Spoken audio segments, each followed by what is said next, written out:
السلام علیکم ورحمۃ اللہ وبرکاتہ۔ بسم اللہ الرحمن الرحیم، نحمدہ ونصلی علی رسولہ الکریم، اما بعد فاعوذ باللہ من الشیطان الرجیم، بسم اللہ الرحمن الرحیم۔ سوال اور جواب کے سیشن میں میں آپ کے سامنے حاضر ہوں۔ سوالات شروع کرتے ہیں۔ سب سے پہلا سوال ہے کہ حضرت اگر روزے کی حالت میں نائٹ فال آ جاتا ہے تو کیا روزہ ٹوٹ جاتا ہے؟ نہیں بھائی، اس سے روزہ نہیں ٹوٹتا ہے ورنہ مکروہ ہوتا ہے۔ غسل کرنے جلد سے جلد بہتر یہی ہے، باقی روزہ نہیں ٹوٹتا اس سے۔ آفتاب صاحب ممبئی سے پوچھتے ہیں کہ میرا سوال یہ ہے کہ نماز کے لیے نیت کس جگہ باندھنی چاہیے اور کیسے باندھنی چاہیے؟ کیونکہ بہت سے لوگوں کو بہت جگہ بہت طریقے سے باندھتے ہوئے دیکھتا ہوں، صحیح طریقہ کیا ہے؟ پلیز تھوڑا باندھ کر دکھائیں۔ اچھا، باندھ کر دکھانی۔ بھائی دیکھیں، نماز میں نیت کا جو طریقہ ہے اس کے بارے میں مختلف قسم کی احادیث ہیں۔ فقہائے احناف یعنی ہم لوگوں کا عمل ناف کے نیچے نیت باندھنے کی حدیث پر ہے۔ حضرت علی رضی اللہ تعالیٰ عنہ کی روایت ہے، ابو داؤد شریف کے اندر بھی ہے اور دیگر کئی کتابوں کے اندر ہے کہ نبی اکرم صلی اللہ علیہ وسلم نماز میں ناف کے نیچے نیت باندھتے تھے، یعنی ناف جو آپ کی ہوتی ہے تو اس کے نیچے۔ تو حضرت علی رضی اللہ تعالیٰ عنہ فرماتے ہیں کہ سنت یہ ہے کہ ہتھیلی کو بائیں ہتھیلی پر، یعنی داہنی ہتھیلی کو بائیں ہتھیلی پر ناف کے نیچے رکھنا۔ وضع الکف علی الکف تحت السرۃ فی الصلاۃ وان من السنہ۔ تو اور بھی اس طرح کی حدیث ہیں، بعض حدیث میں ناف کے اوپر بھی ذکر آتا ہے۔ تو ناف کے نیچے باندھے یا ناف کے اوپر باندھے، دونوں طرح ٹھیک ہے۔ تو ہمارا عمل چونکہ ناف کے نیچے پر ہے تو ہم ناف کے نیچے باندھتے ہیں۔ ہم آپ کو ہی مشورہ دیں گے کہ ناف کے نیچے نیت باندھیے، ورنہ ناف کے اوپر باندھیں گے تب بھی نماز ہو جائے گی۔ اصل میں یہ مسائل ایسے ہیں کہ بہت زیادہ اچھالنے والے نہیں ہیں اور بہت زیادہ یعنی اس میں غور کرنے والی بات نہیں۔ نبی صلی اللہ علیہ وسلم نے نیت باندھی ہے، ناف کے نیچے ناف کے اوپر، جیسے چاہو باندھ لو، نماز ہو جائے گی۔ لیکن جو ہر چیز میں جھگڑا ہوتا ہے نا کہ ہم صحیح ہیں تم غلط ہو، فتنہ یہاں سے شروع ہوتا ہے۔ اب کوئی اگر ناف کے نیچے نیت باندھ رہا ہے تو دوسرا والا آ کر کے کہتا ہے کہ بھائی تم نے نیت غلط باندھی ہے، سینے پر نیت باندھو۔ اور سینے والے کو لوگ کہتے ہیں کہ بھائی تم یہاں باندھو، پھر لوگ وہ کہتے ہیں کہ جو ہے تم ناف کے اوپر باندھو۔ تو نیت کا مسئلہ ہے، کوئی اتنا اہم مسئلہ نہیں ہے۔ نماز میں نیت کا باندھنا سنت ہے، اور پھر اس میں نیچے ہے، اوپر ہے، سینے کے اوپر ہے، تو اس میں جھگڑا نہیں کرنا چاہیے۔ جو جہاں باندھتا ہے باندھے، جس کے پاس جو دلیل ہے اس کے مطابق وہ عمل کرے۔ ہمارے پاس ابو داؤد شریف کی حدیث موجود ہے، کسی ناف کے نیچے نیت باندھی، حضرت علی رضی اللہ عنہ نے اس کو سنت کہا تو ہم اس پر باندھتے ہیں۔ باقی کوئی ناف کے اوپر باندھتا ہے تو بھی ٹھیک ہے۔ یہ مسائل ہے ہی نہیں اس پر بحث کرنے کے۔ اب تبھی ائمہ حرم کو آپ دیکھیں گے، ان کی نیتیں کبھی ناف کے نیچے چلی جاتی ہیں، کبھی ناف کے اوپر چلی جاتی ہیں۔ یعنی کہ اگر ہمارے میں یہ ہے کہ ناف کے اوپر باندھنی تو اوپر ہی باندھے کے، نیچے باندھے کے تو نماز ٹوٹ جائے گی، یا ناف کے نیچے باندھنے والی حدیث پر عمل ہے تو اوپر باندھے کے تو نماز ٹوٹ جائے گی، ایسا نہیں ہے۔ نماز ہو جائے گی، ہر حال میں ہو جائے گی، اس پر بحث کرنا ہی فضول ہے۔ عمران صاحب فخر پور سے، میرا سوال یہ کہ جو قرآن پاک میں سجدے ہیں ان کو قرآن مکمل کرنے کے بعد ایک ساتھ کر سکتے ہیں یا ہر سجدہ الگ الگ کرنا ہے؟ بھائی بہتر طریقہ تو یہی ہے کہ جب سجدہ واجب ہو، یعنی جب سجدے کی آیت اب پڑھیں اسی وقت میں سجدہ کر لیں، لیکن اگر بعد میں کریں گے تو بھی ٹھیک ہے۔ باقی سجدہ کرنا واجب ہے، اگر آپ نے نہیں کیے تو سارے سجدے کرنے پڑیں گے، کہ آپ کے اوپر جتنے سجدے واجب تھے وہ واجب ہی رہیں گے جب تک آپ اس کو ادا نہ کریں گے، چاہے بعد میں سب ایک ساتھ کرنا پڑے۔ لیکن میں نے کہا نا کہ بہتر یہی ہے کہ جب واجب ہو آیت پڑھیں فوراً سجدہ کریں۔ زبیر عالم صاحب مصطفیٰ آباد سے کہتے ہیں، اگر کوئی فون پر طلاق طلاق کہہ دے اپنی بیوی سے، اس سے طلاق ہو جائے گا؟ تھوڑا وستار میں بتائیے گا۔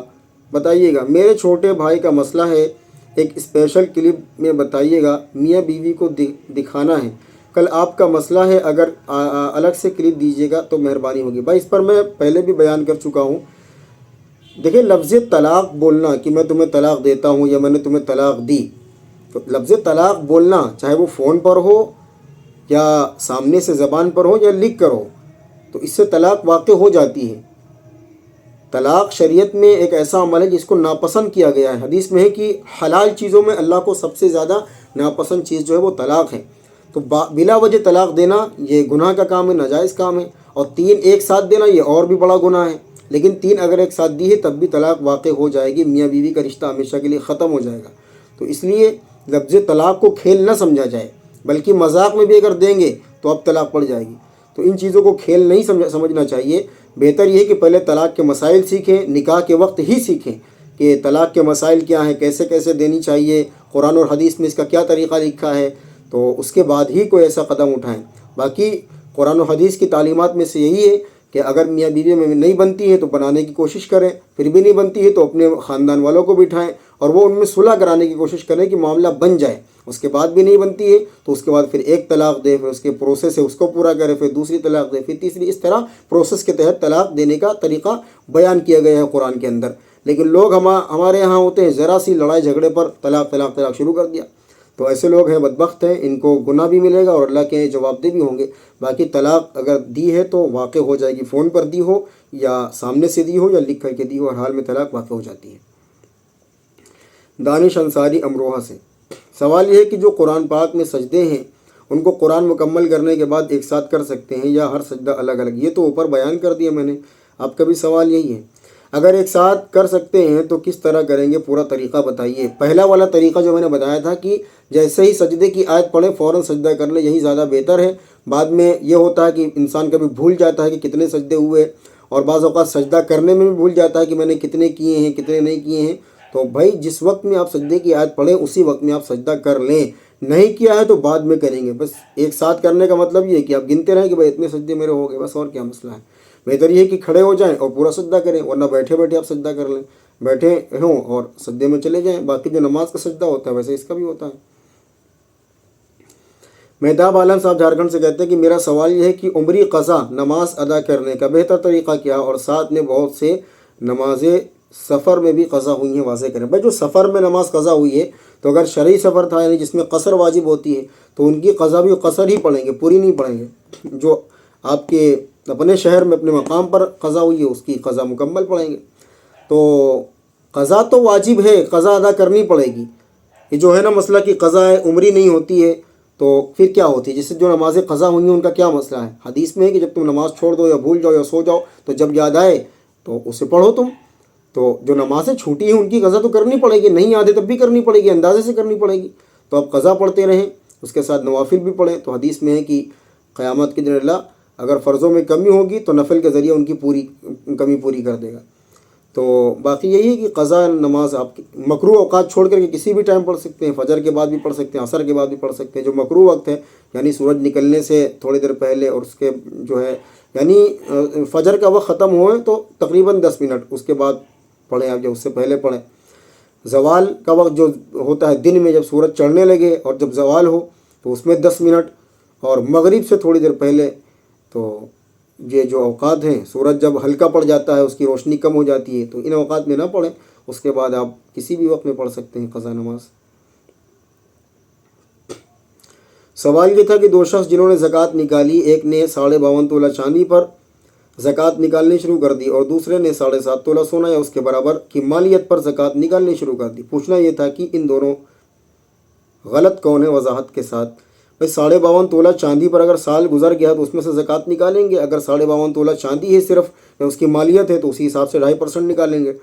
اگر 7.5 تولہ سونا ہے، سال گزر چکا ہے اس سونے پر تو اس میں بھی 2.5% نکالیں گے، یا ان دونوں میں سے کچھ ہے تھوڑا تھوڑا ہے تو دونوں کو ملائیں گے۔ اگر چاندی کے نصاب تک پہنچتا ہے یعنی اس کی رقم چاندی کی نصاب تک پہنچ جاتی ہے تو اس میں زکوٰۃ نکالیں گے۔ اگر اس کے ساتھ کیش بھی ہے تو تینوں کو ملا کر کے چاندی کے نصاب تک پہنچائیں گے، پھر زکوٰۃ نکالیں گے۔ تو دونوں نے نکالی ہے، صحیح نکالی ہے۔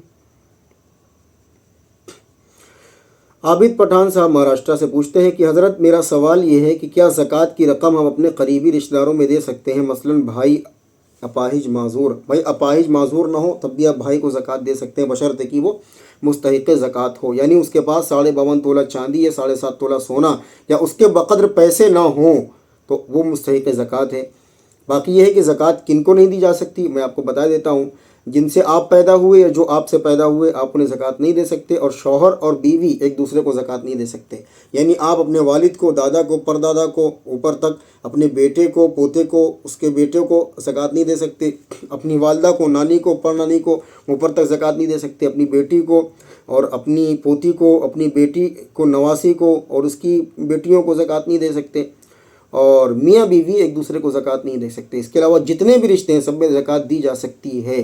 بھائی بہن ایک دوسرے کو زکوٰۃ دے سکتے ہیں جبکہ وہ مستحق ہوں، بہنوئی کو زکوٰۃ دے سکتے ہیں، سالے کو زکوٰۃ دے سکتے ہیں، دے دو زکوٰۃ سالے کو، کوئی حرج کی بات نہیں ہے۔ تو سالے کو بھی زکوٰۃ دے سکتے ہیں، اور ماموں کو، خالہ کو، پھپھو کو، پھپھا کو، ممانی کو، سب کو زکوٰۃ دے سکتے ہیں۔ بس جو آپ جس سے پیدا ہوئے یا جو آپ سے پیدا ہوئے ان کو زکوٰۃ نہیں دینی ہے، اور شوہر اور بیوی ایک دوسرے کو نہیں دے سکتے۔ اس کے علاوہ جتنے رشتہ دار ہیں سب زکوٰۃ کے مستحق ہیں، اگر یعنی زکوٰۃ دے سکتے ہیں اگرچہ وہ مستحق ہوں تو۔ اگر مستحق نہیں ہیں، ان کے پاس پیسے ہیں یا زیور ہیں، تو پھر نہیں دے سکتے۔ ابصار صاحب یو پی سے، بزنس کو کیے 6 مہینے ہوئے ہیں، اس کی زکوٰۃ کس طرح نکالیں، اس کے بارے میں تفصیل سے بتائیے۔ بھائی بزنس کو کیے ہوئے یعنی آپ کے 6 ماہ ہوئے ہیں، تو اگر آپ اس سے پہلے صاحب نصاب تھے تو آپ سب جوڑ کر کے زکوٰۃ نکال دیجئے۔ اگر آپ اس سے پہلے صاحب نصاب نہیں تھے، صرف 6 مہینہ ہوا صاحب نصاب بنے آپ کے، یعنی جو میں نے اوپر بیان کیا 52.5 تولہ چاندی وغیرہ، اتنی مالیت کے مالک اب تب بنے ہیں جب بزنس شروع کیا ہے، تو آپ سال پورا ہونے پر زکوٰۃ نکالیں۔ لیکن اگر آپ پہلے سے صاحب نصاب تھے تو ان تمام کو جوڑ کر کے اس کی زکوٰۃ نکال دیں۔ سوال یہ ہے کہ کیا فون میں قرآن پڑھ سکتے ہیں؟ جی ہاں، آپ فون میں قرآن پڑھ سکتے ہیں، لیکن ایک مسئلہ ہے کہ اس کو معمول نہ بنائیں۔ مثال کے طور پر مسجد میں آپ کے پاس میں قرآن پاک رکھی ہے، اس کے باوجود آپ فون میں قرآن پڑھ رہے ہیں۔ مسجد میں ہو یا گھر میں ہو تو قرآن پاک ہی اٹھا کر کے پڑھیں، اس میں برکتیں زیادہ ہیں، اس میں ثواب بھی زیادہ ہیں۔ لیکن اگر آفس میں ہیں، کاروبار میں ہیں، سائٹ پر ہیں، یا سفر میں ہیں، یا کہیں ایسی جگہ ہے جہاں فون کے علاوہ وہ قرآن پاک موجود نہیں ہے، تو آپ فون میں بے شک پڑھ لیجیے، اچھی بات ہے، اچھے کام میں استعمال کریے اس کو۔ باقی کچھ علماء اس سے منع کرتے ہیں، تو وہ تقویٰ کی بنیاد پر منع کرتے ہیں، تو ان کی رائے اپنی جگہ بہتر ہے، لیکن ہم جو بتا رہے ہیں یہ جمہور علماء کا یہ فتویٰ ہے کہ موبائل میں قرآن جائز ہے۔ مفتی سعید صاحب پالن پوری رحمۃ اللہ علیہ دیوبند کے دارالعلوم کے شیخ الحدیث تھے، صدر مدرس تھے، وہ بتاتے تھے کہ معمول نہیں بنانا چاہیے کہ اگر قرآن پاک رکھا ہو پھر بھی آپ موبائل میں پڑھ رہے ہو۔ اگر قرآن پاک نہیں ہے کاغذ کا تو آپ اس میں پڑھ لیجئے، سفر میں ہو یا مارکیٹ میں ہو یا آفس میں ہو یا سائٹ پر ہو تو آپ پڑھ لیجئے، بے شک پڑھ لیجئے، آپ کو نیکی بھی ملے گی۔ لیکن اگر آپ گھر میں یا مسجد میں ہیں تو قرآن پاک اٹھا کر کے ہی پڑھیں، بہتر یہی ہے۔ باقی یہ جو دلیل دی جاتی ہے کہ اسی موبائل میں فوٹو ہوتا ہے، ویڈیو ہوتا ہے، فلمیں ہوتی ہیں، گانے ہوتے ہیں، تو بھائی فلمیں گانے اپنا رکھیں، وہ تو ویسے بھی جائز نہیں ہے، تو اس کو ڈیلیٹ کریے۔ لیکن دونوں اگر موجود ہیں تب بھی قرآن پڑھنا جائز ہے۔ زبان سے بھی ہم گالی دیتے ہیں لیکن اللہ کا ذکر بھی کرتے ہیں، تو قرآن پڑھنا جائز ہے، لیکن بہتر یہ ہے کہ اگر قرآن پاک سامنے موجود ہو تو اسی میں پڑھو، ورنہ مسجد میں فون میں قرآن پڑھیں گے لوگ سمجھیں گے کہ دیکھو واٹس ایپ پر پتہ نہیں کس سے چیٹنگ کر رہا ہے، تو یہ جو سوء ظن ہے لوگوں کا یہ بھی آپ کے لیے ہوگا۔ تو اس لیے مسجد وغیرہ میں تو قرآن پاک پڑھیں، سفر میں ہو یا کہیں پر تو پھر وہ موبائل میں قرآن پڑھ سکتے ہیں۔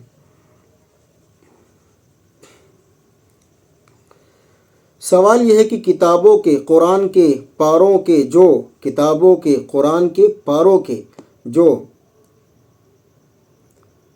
بھائی اتنی زبردست قسم کی انگلش لکھی ہے کہ میں پڑھ ہی نہیں پا رہا ہوں، براکھے پھٹ جاتے ہیں، ورق لکھنا چاہیے، پیج لکھنا چاہیے، ٹوٹ کے ہو جاتے ہیں، ٹکڑے ہو جاتے ہیں، انہیں قبرستان میں دفن کر دینا چاہیے، یا صحیح ہے یا کسی پاک صاف دریا میں بہا دینا چاہیے۔ لیکن یہ اب پاک صاف دور دراز کے علاقے میں، کہنے کا مقصد ہے کہ قرآن پاک کے جو ورق پھٹ جاتے ہیں، پرانے ہو جاتے ہیں، تو ان کو کیا کرنا چاہیے؟ تو اس کا بہتر طریقہ یہی ہے کہ کہیں دفنا دیں جہاں لوگوں کو پیر نہ پڑتے ہوں، یا کسی بہتی ہوئی جگہ میں ڈال سکتے ہیں، اجازت ہے اس کی بھی، لیکن دفنانا زیادہ بہتر ہے۔ سمیر صاحب مہاراشٹر سے کہتے ہیں کہ سوال یہ ہے کہ روزے کی حالت میں اگر مزی نکل جائے تو روزہ ٹوٹ جاتا ہے یا نہیں؟ بھائی مزی نکلنے سے روزہ نہیں ٹوٹتا ہے، لیکن کوئی ایسا کام نہ کریں جس سے مزی نکلے آپ کی روزے کی حالت میں بطور خاص، تو کنٹرول کریں، باقی روزہ اس سے نہیں ٹوٹتا۔ وضو ٹوٹتا ہے اور استنجا کرنا پڑتا ہے، نہیں اس کو دھلنا پڑتا ہے، روزہ نہیں ٹوٹتا ہے۔ کوشچن یہ ہے، مجھے بار بار ذہنی پریشان کر رہا ہے، عورت جس مرد کے پسلی سے بنائی گئی ہے وہی مرد اس کا شوہر بنتا ہے، بٹ جس کے 2 یا 3 شادیاں ہوتی ہیں عورت کے، تو اس کا جواب کیا ہے صاحب جی؟ ان کا کہنا یہ ہے کہ ہم نے سنا ہے کہ عورت جس مرد کی پسلی سے پیدا ہوئی ہے اسی مرد کی زوجہ بنتی ہیں، تو جس کی 2-3 بیویاں ہوتی ہیں وہ کس کی پسلی سے پیدا ہوتی ہے، یا کیا تینوں اس کی پسلی سے پیدا ہوتی ہیں؟ تو پہلی بات تو آپ نے یہ کہاں سنا ہے کہ ہر عورت مرد کی پسلی سے پیدا ہوتی ہے؟ اللہ نے حضرت حوا یعنی آدم کی بیوی کو ان کی پسلی سے پیدا کیا تھا، تمام عورتوں کو تو نہیں پیدا کیا تھا۔ تمام عورتیں تو یعنی جیسے پروسیس ہے جو پیدا ہونے کا اسی طرح پیدا ہوتی ہیں اپنے ماں باپ کے ذریعے سے۔ تو پسلی کا جو میٹر ہے وہ حضرت آدم علیہ السلام کے ساتھ خاص ہے کہ حضرت آدم کی بیوی یعنی حوا جو ان کا جوڑا، وہ اللہ نے ان کو پسلی سے پیدا کیا۔ اس کے بعد کے جو مرد و عورت ہیں وہ یعنی دو مرد و عورت کے ذریعے وجود میں آئے۔ ہر عورت کسی کی پسلی سے نہیں پیدا ہوئی، صرف حضرت حوا پیدا ہوئی تھی۔ اللہ کی مصلحت تھی، اللہ چاہے جہاں سے پیدا کر سکتا ہے۔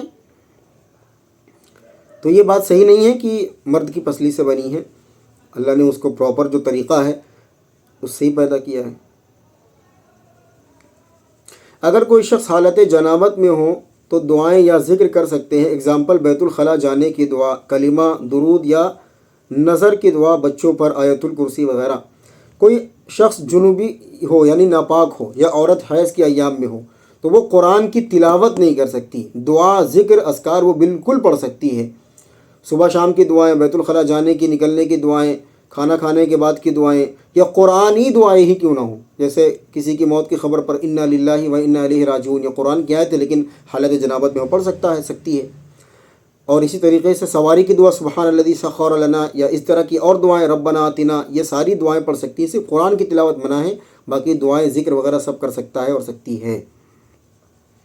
نماز میں ہو، روزہ بھی ہو اور کھانسی آ جائے اور کف اور بلغم دونوں الگ الگ ہوتے ہیں کیا؟ منہ میں آ جائے تو اس کو نگل جائیں، روزہ ٹوٹے گا یا نہیں ٹوٹے گا؟ یار کیسے گھن والی بات کر رہے ہو۔ تو نماز میں ہو، کھانسی آ جائے، بلغم منہ میں آ جاتا ہے تو اس کو اگر نگل لیا تو اسے روزہ نہیں ٹوٹتا ہے، لیکن بھیا احتیاط کیا کرو، رومال رکھے نا، رومال جب آ جائے تو اس کو نماز کی حالت میں اسے پوچھ لو، یہ پھر ٹھیک ہے۔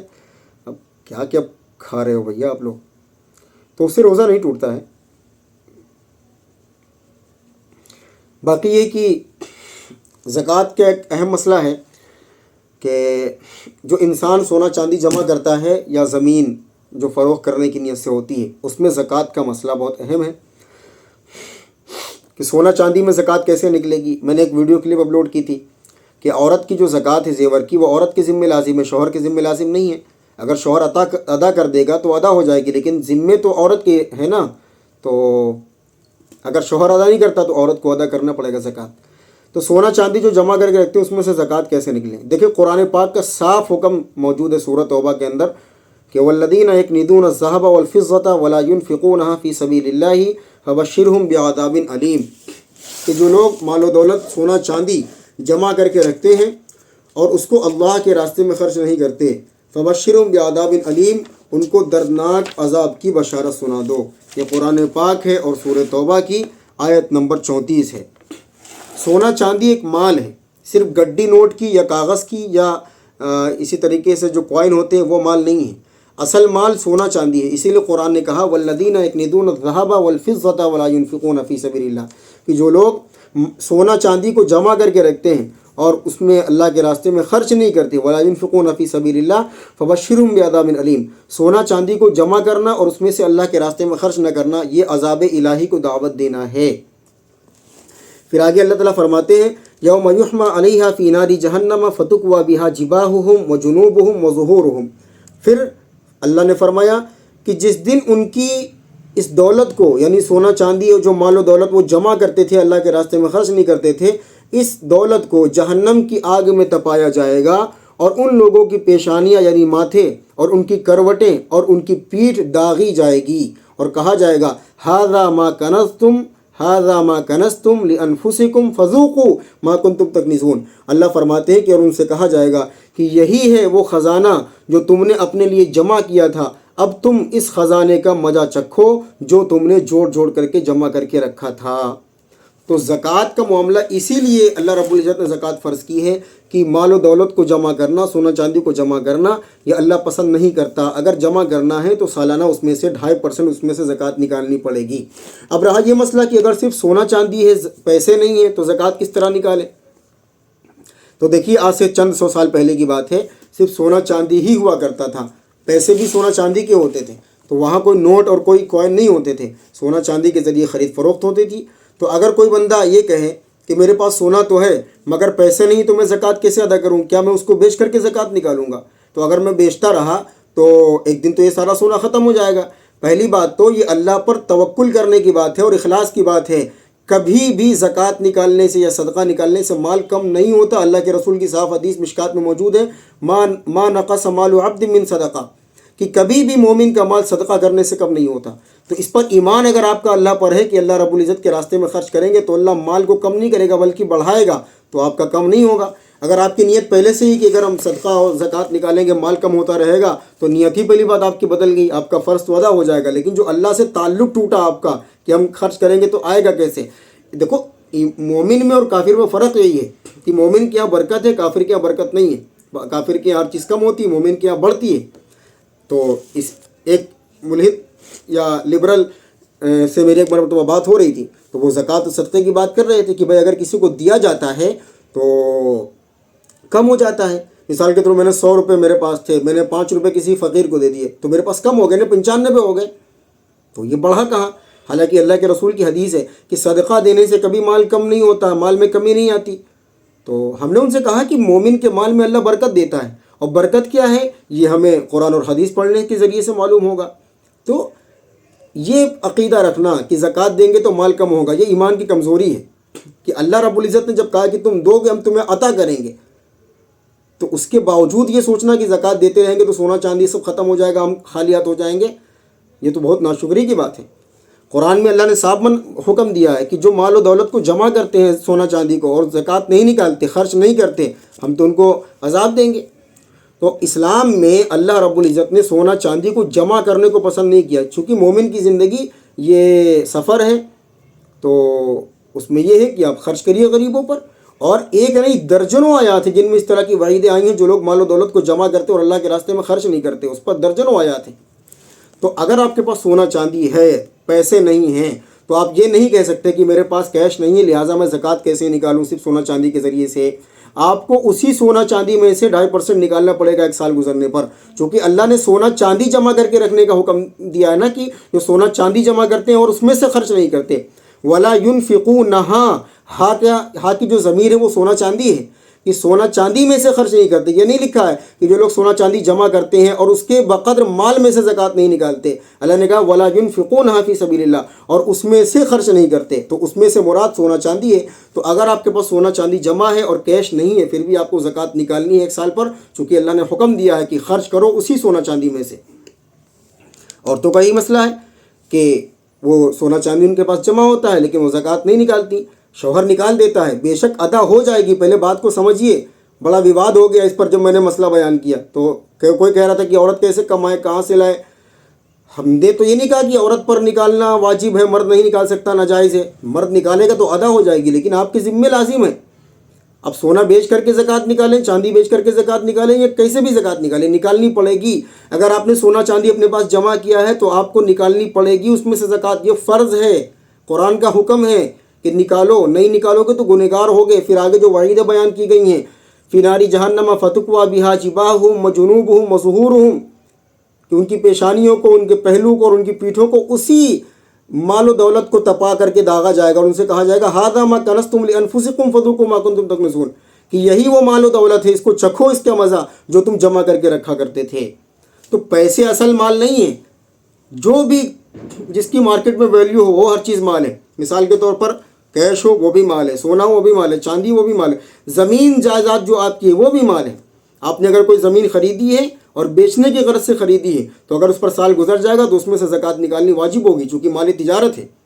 اس لیے کہ قرآن پاک میں اللہ رب العزت نے صاف حکم جو ہے دیا ہے سورہ بقرہ کے اندر، اور فرمایا یا ایھا الذین آمنوا انفقوا من طیبات ما کسبتم، جو تم نے کمایا ہے پاکیزہ چیزوں میں سے تم اللہ کے راستے میں خرچ کرو۔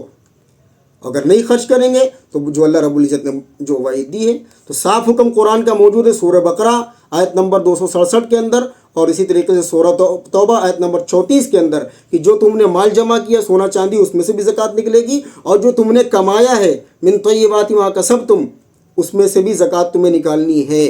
تو اگر کسی نے کوئی زمین خریدی ہے کہ آگے اس کو بیچنا ہے تو وہ سامان تجارت ہے، اس پر سال گزرے گا زکوٰۃ واجب ہوگی، چونکہ آپ جمع کر رہے ہو نا اس کو اپنے لیے، تو جو چیز جمع کی جائے گی اس میں سے زکوٰۃ نکالی جائے گی، اس کی مالیت